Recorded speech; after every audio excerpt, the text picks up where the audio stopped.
Hi everyone, Miss Russell here. Hope you're all well and had a great weekend.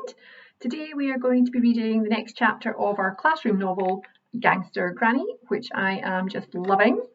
So far we've learned that Ben spends every Friday night at his granny's.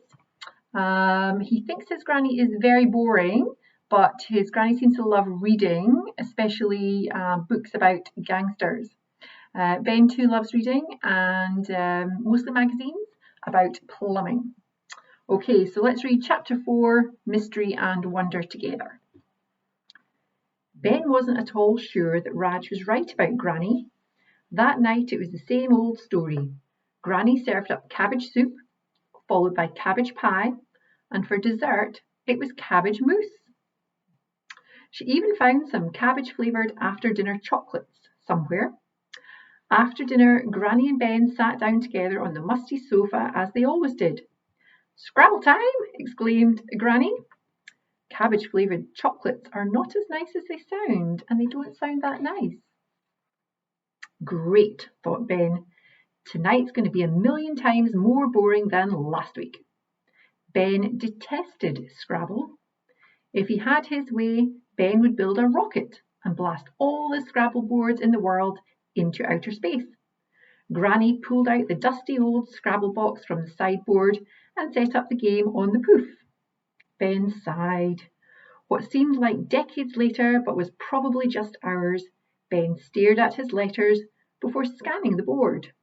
He had already put down boring, ancient, quack, double word score, pointless, pongy, this had to be checked in the dictionary, wrinkles, cabbage sick, triple score word, escape, help, I hate this stupid game.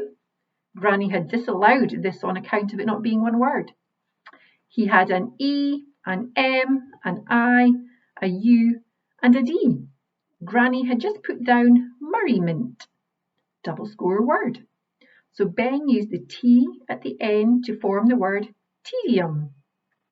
"Well, it's nearly 8 o'clock, young man," announced Granny, looking at her little gold watch. "Time for your beddy-byes, I think." Ben groaned inwardly. Beddy-byes. He wasn't a toddler. "But I don't have to go to bed until 9 o'clock, he protested. "And not until 10 o'clock when I haven't got school in the morning." "No, Ben, off you go, please." The old lady could be quite firm when she wanted to be. "And don't forget to brush your teeth. I'll be up soon to give you a bedtime story if you like. You always used to love a bedtime story." Later, Ben stood at the sink in the bathroom. It was a cold, damp room with no window. Some of the tiles had fallen off the wall. There was just one sad little frayed towel and a very worn bar of soap that looked like it was half soap, half mould.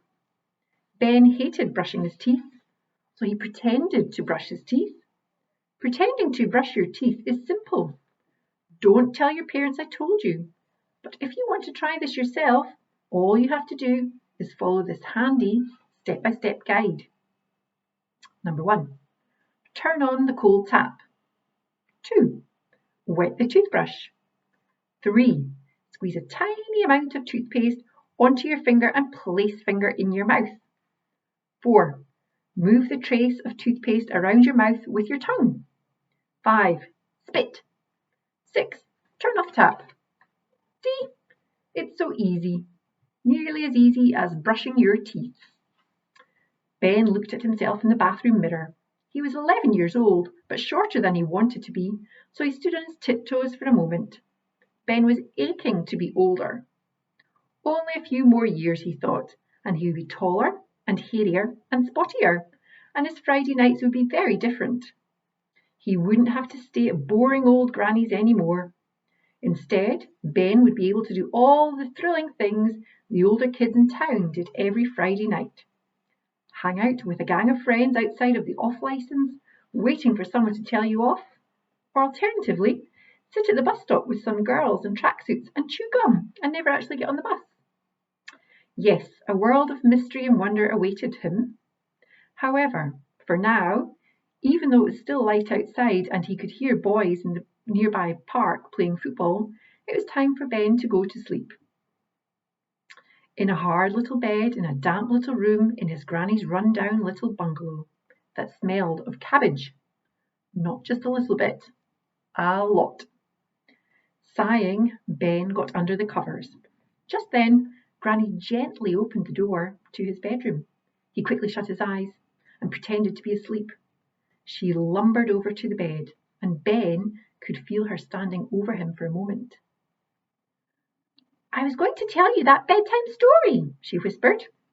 The old lady had often told him stories when he was younger, about pirates and smugglers and master criminals, but he was far too old for all that nonsense now.